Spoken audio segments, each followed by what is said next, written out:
Hello, hello, ladies and gentlemen. It is, I don't know what it is. Oh, it is 9:40, April 27th? Yeah, 27th. Wait, no, 28th. Currently in YiWei's house.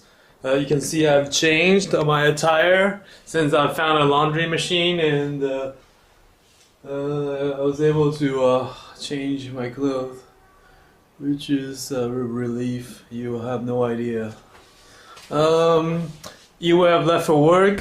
He works as I don't know, I think a sales rep or some sort of managerial position at a bank, a Japanese bank here in Shanghai. And his wife and 8-month-old kid and his mother, they went out together to get vaccine for the kid. They have left me over here. Well, very trusting couple. I wouldn't leave people in my house, but I suppose that's how it works. I don't know. I think the Chinese are very trusting once you're their friend. Like they let you use their computer and like let you use all the facilities, and they have like no. I don't know. I wouldn't say they have no sense of privacy, but they have like. Once you're their friend, they trust you a lot with like all their stuff. They don't really care. But in like Western society, you wouldn't leave a friend at your house when you're like leaving. It'll be awkward. You wouldn't let people film your like house. Well, I did get their permission to film. I told them I wanted to do a film on the average middle class Chinese citizen and their like their living conditions. So I just thought I'd let you guys take a look around their house and to see what just a regular middle class citizen. Like YiWei is pretty well off. He makes about 6,000, 7,000 a month, yuan a month, and that's more than average. The average is about 5 to 3,000. So he would certainly qualify as middle class, maybe even slightly upper middle class. But this is how this is the area he lives. Let's take a look outside first. So we're on the 6th floor of a I don't know, it's like a community area. This is 6th floor. There's no. Yeah, I think 6th floor is the highest, and there is pretty much. There's no elevator. So YiWei's mother, who's like 60 something, 70 something, and she has to climb every day, daily, maybe twice daily, 3 times daily, 6th floor. And that's really tiring. I make fun of YiWei for being so skinny. I think that's because he has to climb all that stairs every day. It's ridiculous. If it was me, I'd just go to work and come back and never leave the house again. But this is their kitchen area. So this is the kitchen area. It's not very large, but it's got all the stuff you need. Alright, this is the kitchen area. And here's the fridge. There's the dining room / work table. And the entryway. The bathroom is pretty tiny. It's about yay big. Everything, toilet. Here is their shower. It's pretty old, and all their stuff. This you just stand here. You don't even get to move very much. That's all there is for the shower. And this is their like living room / guest room. I slept in the bed last night. YiWei let me sleep on the bed. I insist that I sleep on the floor, but I don't know. He wouldn't let me, so he like kind of fought me for it. He slept on the floor last night. This is their TV. This is all my stuff. I have it lying around. I'm not a very good guest, I think. Here's all his clothing. Here's all my clothing, and just having it out to dry. I think it's supposed to dry overnight. Wait, what is this? It's like oh, hey, they got turtle. Hey, look, it's a turtle. 2 turtles. Cool. Okay, here's their washer. I didn't know I have turtles. Some snacks. A lot of baby stuff around.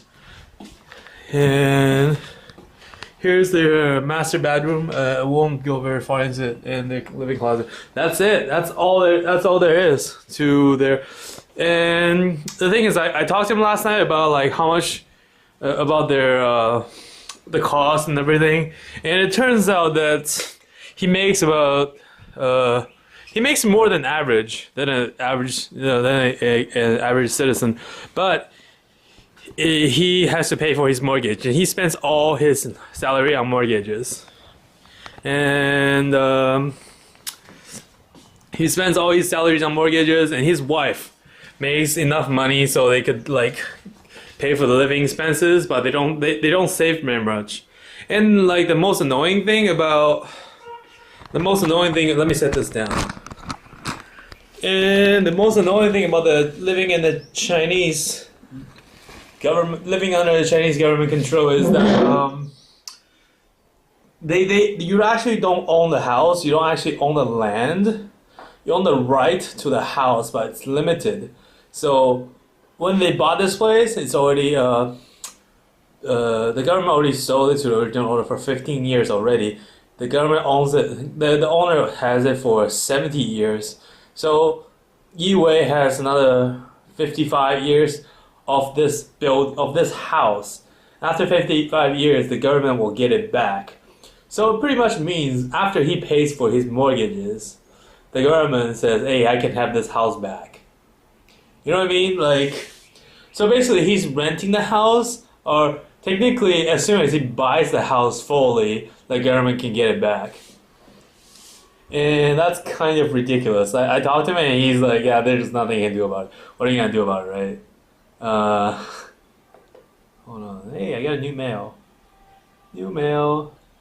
Oh, no, it's not new mail. It's a spam. So that's their living condition. YiWei has very graciously allowed me to stay for one night, and I'm gonna go find my hostel later today.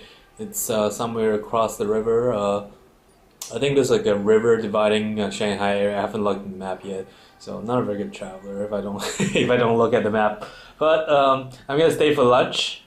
YiWei is not originally from Shanghai. He's from out of town too. He's from Hubei, and he's from Wuhan. I heard that the Shanghai is it Shanghainese? I don't know. Food in Shanghai that's very sweet. They have a lot of sugar. They like even their regular course meals are sweet. It's like sugar based. I don't know if I can adjust to that. I'm not a very huge sweet tooth. I like desserts. Yeah. But I don't know if I can eat every meal with sugar in it.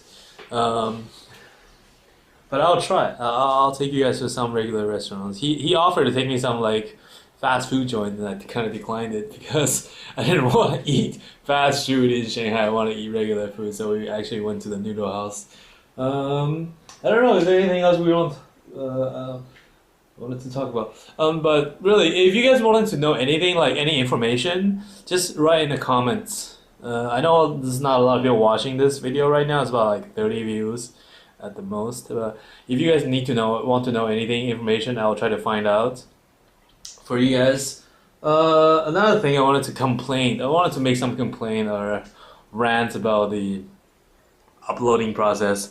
You know, like the 15-minute video you see, it's actually a lot more work than it would seem. Okay, so I have to make a 15-minute film, but the problem is the quality is way too high, so it's like a gig. So I have to compress the 1 gig file with the program that Bronx gave me. Then it takes about an hour and a half to do. And then afterwards, I have to upload it onto YouTube, which used to take 3 hours. Now they don't even take it. They don't even accept YouTube files anymore. So I just open up a Amazon SkyDrive or Cloud Drive account, and I am currently uploading all these files, and it takes about like 3 hours to upload like 100 meg of files. It's ridiculous. And now I will have to ask Mr. Michael McDonald to upload these files for me, and if he will be so nice, then you guys will be able to see it. I don't think I'll be able to edit the titles and whatnot, so I don't know. I will have to try. Like it is very very difficult for me to upload anything at all, and it's just such a hassle and such a pain.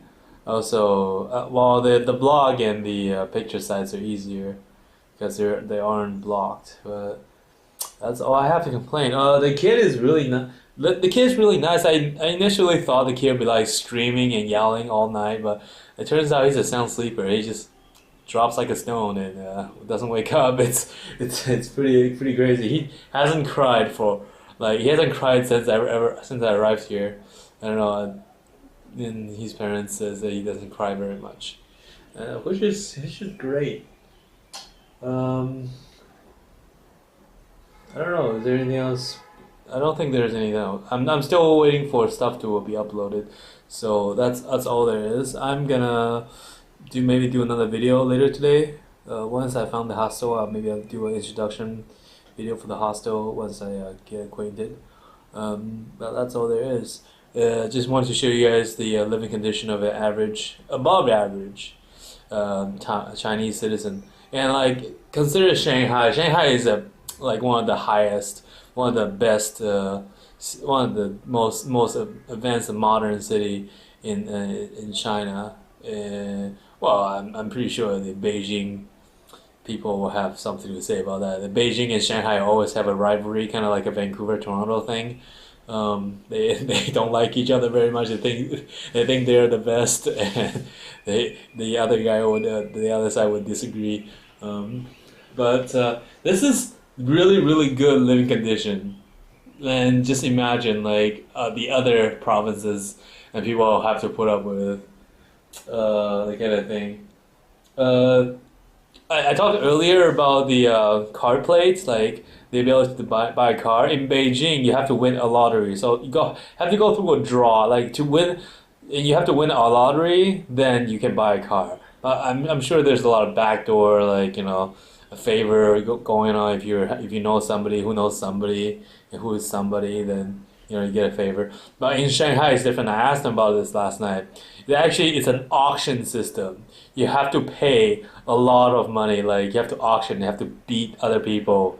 Like then you can actually buy a car. So to buy a car, you actually have to pay the money of two cars. That's how much it is to buy a car. That's why YiWei don't have a car, and we have to go around in there. It's ridiculous, isn't it? Like, you think you have it bad in Canada, and you're complaining about things? Come on, think about this. The people on the other side of the planet, they are... life sucks over here, dude. Life sucks. Anyways, that is all. Thank you guys for watching, and I'll see you guys in the afternoon, maybe?